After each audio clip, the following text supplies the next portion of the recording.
If you haven't got money, this is the album for you. Pink Floyd's new album, a collection of great dance songs. All the best of Pink Floyd, 1970 to 1980, including...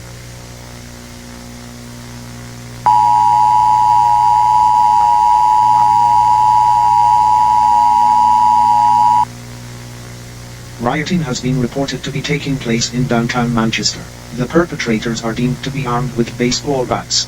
They are recognizable by the crossed hammers on their all-black suits. Their commander is named under the alias of Pink. He has a distinct appearance, with a shaved head and eyebrows, also boasting a black suit with the cross hammer symbol. Do not apprehend anyone with these suits, as doing so will put your life at risk. The perpetrators, or worms, are aggressive, attacking anyone in sight with the utmost brutality. Turn off all light sources, shut any and all curtains, and avoid the downtown Manchester area at all costs.